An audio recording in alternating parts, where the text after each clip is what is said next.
Are you sick of trying to do perfect fluffy nano brows only to have your hand wobble all over the place, and worse still, you wipe your work at the end and there's nothing there?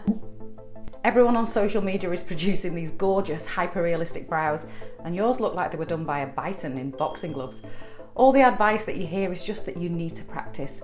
But practicing the wrong way won't get you any closer to great nano brows, will it? What if I told you that the secret to you being a world-class, confident nano artist just lies in tweaking a few minor things that will have a major impact on your work? Well, this video is going to show you 4 simple hacks to achieving perfect nano hair strokes so amazing they'll blow up your skills and your business. I've taught these steps to my mentorship students, and so you too can be like Christina, who came to me not able to do nano at all, who is now confidently smashing it.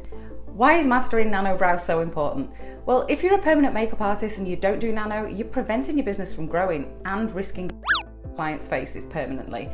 Machine hair strokes are the PMU treatment to learn. Compared to microblading, they can be performed on nearly all skin types. Microblading only gives good results on 40% of clients, and the horror stories of poor work and scarring are everywhere. And trust me, clients are cottoning on. If you can't master nano strokes, you're going to get left behind. The first step is so important to amazing hair strokes, and most artists are ignoring it.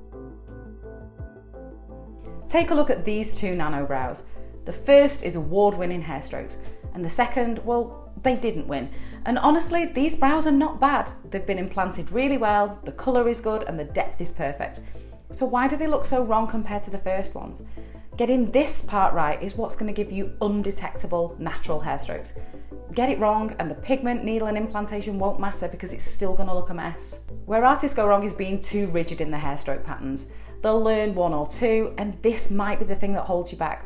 Changing this is going to give you a perfect brow map every time. When you start the design, we need to make it match the client's own hair growth pattern, and your hair strokes need to be following it. Look what happens when I put an upright pattern on this eyebrow. You can see at this point it starts to look wrong. Here's how to fix it. First, identify the spine, if there is one. This is the part where the hair's transitioned from being standing up to lying down, and often there's a visible line. Draw that spine in. It's going to give you the framework to plan your strokes that will blend into the natural hairs perfectly. Once your spine is in place, you can plan your skeleton strokes, and then your branching strokes if you want to draw that detailed pattern.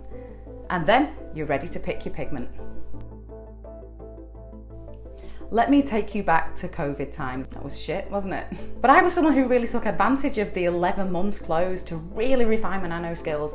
I was so good at machine strokes on latex by the time we reopened. I couldn't wait to get back onto clients to see how much I'd improved. First client, I did the most amazing nano strokes. I was over the moon until I wiped them and there was literally nothing there. I went over and over them and eventually I got some colour in, but by then they'd lost all the sharpness. And honestly, it put me off doing it for quite a while. It took changing things up a bit to get me back to loving nano and producing clean results. To get those sharp strokes first pass, so we don't need to keep going over and over the lines, making them blurry, we need a stronger pigment. I generally only use high pigment load organics for nano. If my client is older and has more chance of grabbing onto all the colour, I'll use a hybrid. I just don't use pure minerals, it's too stressful. Be aware though, you really need to be careful with these pigments. They can oversaturate easily, and most of the time they need warming up a lot. If you're not familiar with high pigment load organics, you need to research them very thoroughly and make sure that your technique and depth is perfect before you use them on people. So we have our shape and pigment sorted. Let's take a look at your machine.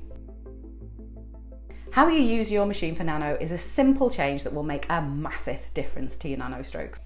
Let's look at this model of the skin. Here you can see a section of the skin and how correctly implanted pigment will look. This is when we implant at 90 degrees.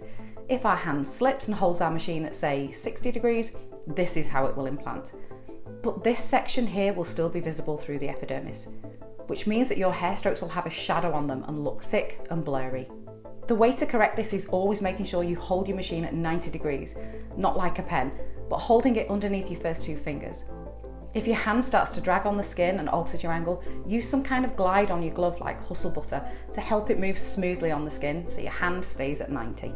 So if you're a keen microblader and you want to move to nano, then you are going to find it much more difficult than microblading. Nano is hard, really hard. You're drawing hairs with a moving machine, whereas microblading is like using a pen for the same job. And what happens is you get comfortable. It's really hard to suck at something again. But comfort zones are dangerous places because they stop you advancing your skills. So let's get you out of yours as quickly as possible. To make this transition simple, you need to make your machine as easy to control as possible. And the first thing is going to sound counterintuitive. With any kind of line in permanent makeup, we want to implant as much colour as we can quickly. But if the speed is higher, it's like trying to control a bucking bronco. So turn your machine right down.